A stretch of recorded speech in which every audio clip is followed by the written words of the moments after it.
this angel says to Jacob, "What's your name?" And he says, "Yaakov."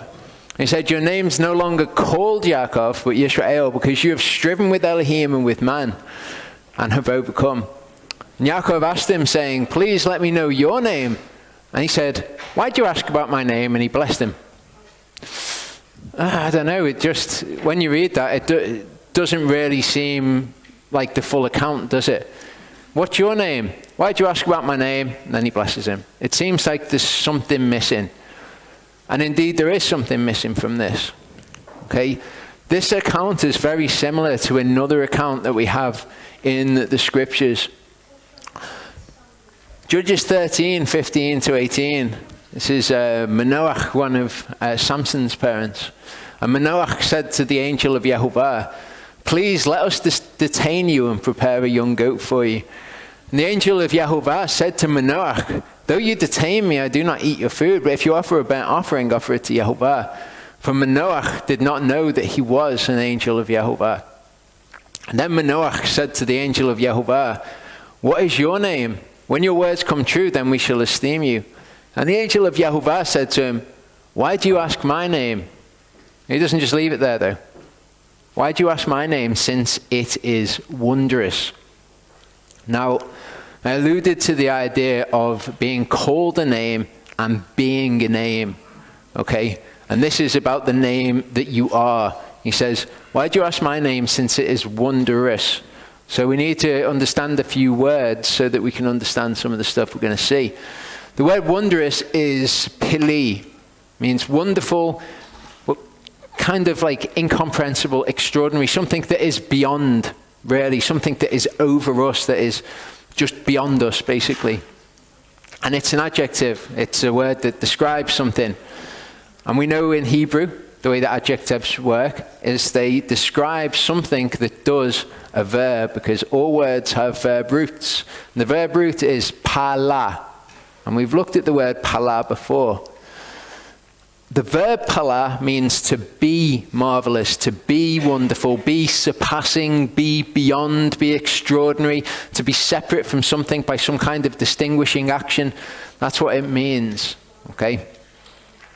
And this is actually a verb which is only true of Yehovah in most contexts. We've also looked at the hifil form of this verb when we looked at Leviticus 27. It's to do an extraordinary or hard or a difficult thing when we looked at vows. Yehovah spoke to Moshe saying, "Speak to the children of Israel and say to them, when a man makes a vow that is too difficult, that is beyond him," basically is what it's saying, "by your evaluation of lives unto Yehovah." Psalm 139, 4-6 says, "For there is not a word on my tongue, but see, O Yehovah, you know it all. You've closed me in behind and before and laid your hand upon me. Knowledge too wondrous for me. It is high. I'm unable to reach it. Knowledge that's beyond me." Okay, knowledge that is over me. Genesis 18:14, "Is any matter pala for Yehovah? Is any matter beyond Yehovah?" Deuteronomy 17:8-9, when any matter arises which is pala for you, the form of the verb which means that it's too hard, that it's beyond us. Okay, when we say that Yehovah does these things, he's doing these extraordinary, these wonderful, marvelous things that are beyond us. The only way that it can be applied to us is if it's saying that it is beyond us, it's too hard for us. So any matter which is too hard to judge, then you come to the priests, the Levites, and the judge who is in those days and shall inquire, then they shall declare the word of judgment to you. Deuteronomy 30, verse 11. Okay, when we looked at Leviticus 27, it was about vows that were too hard for us to do. If we've made the vow and it's too hard. Deuteronomy 30, verse 11 says, "This command which I'm commanding you today, it is not too hard. It is not pala for you, nor is it afar off." So we can't apply Leviticus 27 to the vows that we make to Yehovah to keep his Torah, because we're specifically told in his word, no, these commandments are not pala for you. They're not too hard. It's not like, the Catholic system where you pay a penance for doing something. Okay, if you make a vow that's too hard, there's a procedure where you pay a sum of money and then you no longer have to fulfill the vow. The vows that we make to Yehovah, though, are not like that.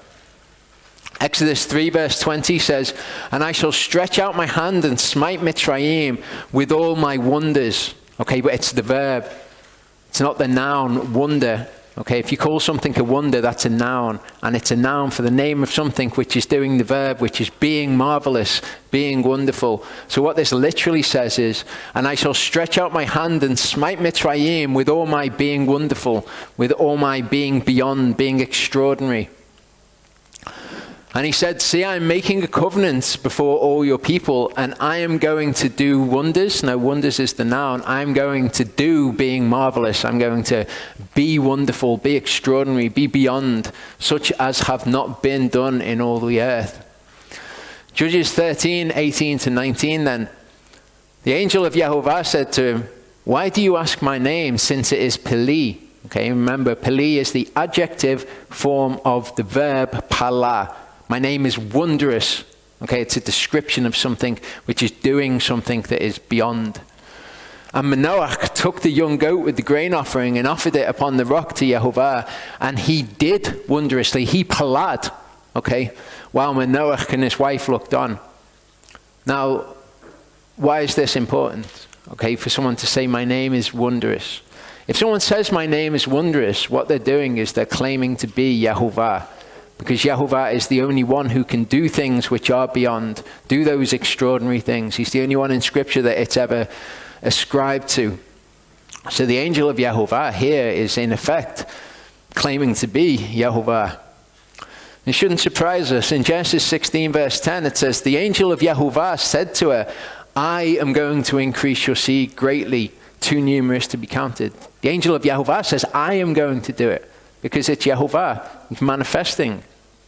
The word angel in Hebrew is malach. Angels, malachim. Okay?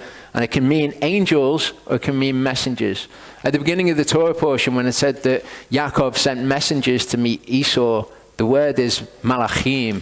So it could be translated, he sent angels to go and meet Esau, although that's obviously not the context. So the messenger of Yehovah, the angel, whether or not he appears as a spiritual being, is acting as that messenger anyway.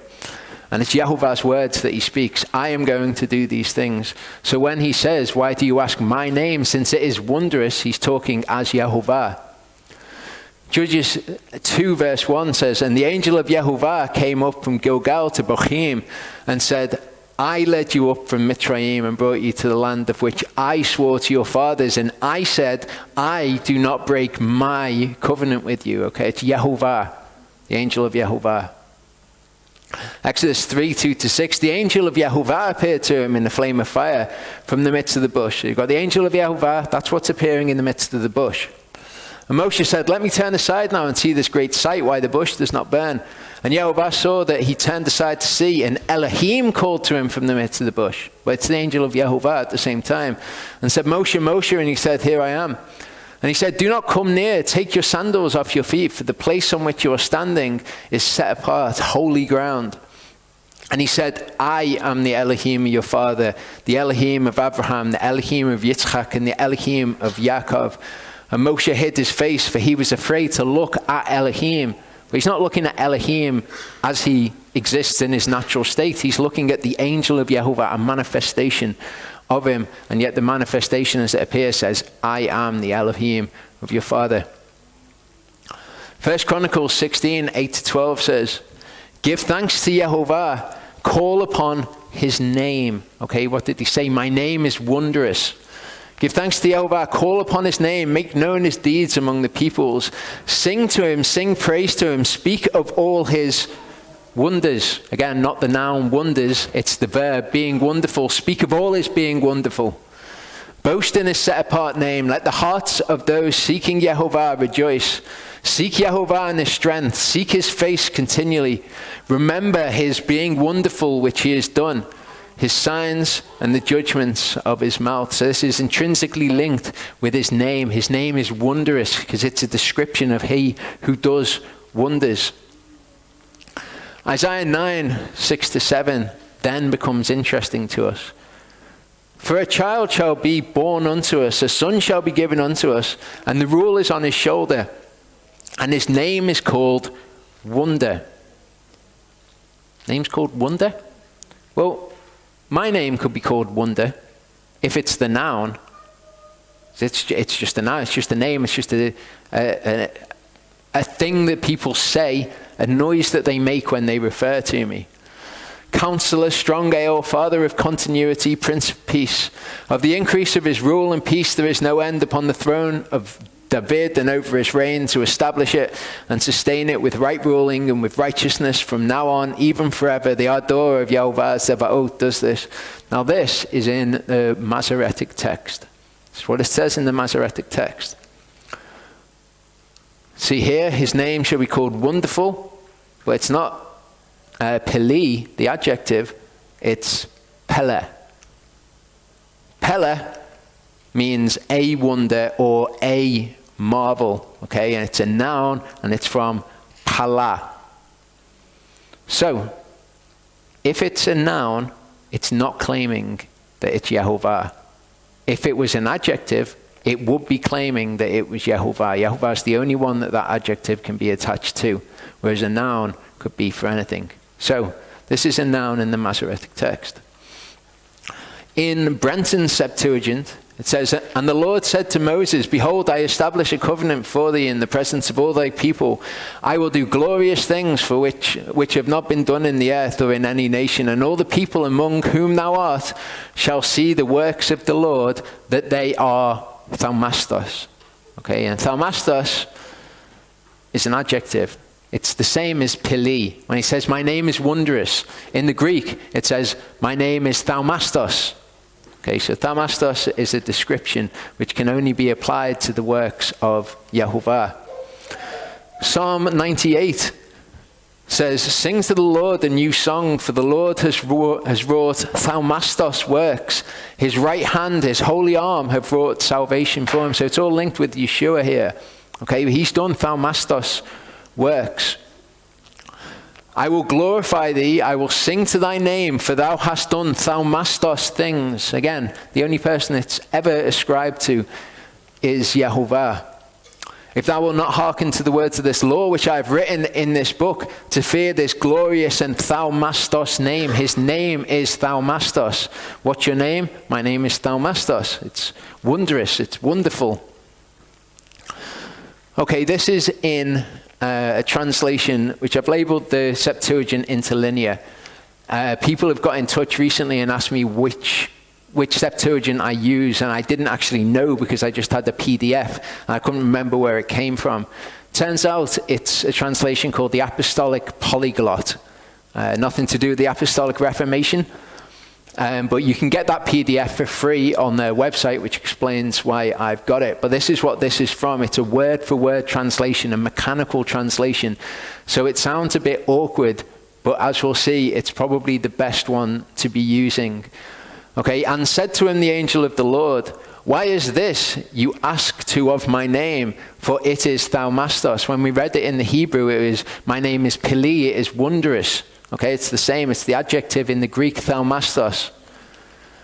It's interesting because when we read in the Hebrew, it said, Jacob said, what's your name? He said, why are you asking my name? And he blessed him. It's not what it says in the Septuagint, though.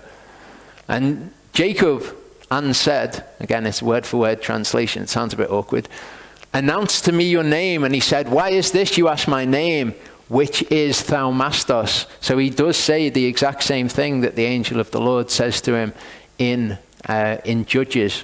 So he's claiming that this angel that he's wrestling with is YHVH. That's what it says in the Septuagint. In this Septuagint Interlinear again, it says, for a child was born to us. This is significant. Okay? This is a human being that is being spoken of here. There is going to be this human being that is born to us, is begotten.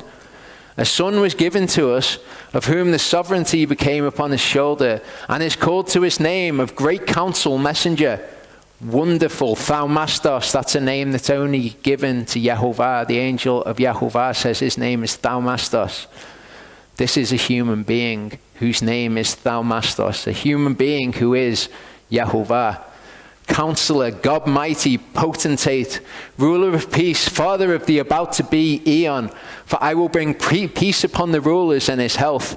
And great is his sovereignty, and of his peace there is no end, upon the throne of David and his kingdom to set it up and to take hold in judgment, even with righteousness, from the present and into the eon, okay, into eternity, this human being. So this is the apostolic polyglot version. This is the old Septuagint. As far as I can tell, it's the one that was from 300 BC, because different Greek translations came about. When we look at this in Brenton's, this is what it says. For a child is born to us, a son is given to us, whose government is upon his shoulder, and his name is called the Messenger of Great Counsel. End. Great Counsel, Messenger, Wonderful. This is the important word which is being omitted here. And I talked when I went through Torah portion Toldot about Rabbi Akiva's disciple who came up with a Greek translation that took some things that denied the deity of Messiah out of the text. And I've not researched it, but I would imagine that Brenton's is translated from that Greek text, especially since I was talking to James before and he said that the Apocrypha are in it. If the Apocrypha are in it, it's definitely later on. It's after the period of the Maccabees, for example. So it wasn't the original Septuagint. So it's not the Septuagint from that time period. Okay, so we've got Brenton's taking this really important thing out. In Brenton's as well, just as in the Hebrew, it says, why do you ask my name? And he blessed him there. The whole thing about the angel of the Lord and it being the angel of the Lord and it being Yehovah that he's wrestling with, that's actually taken out.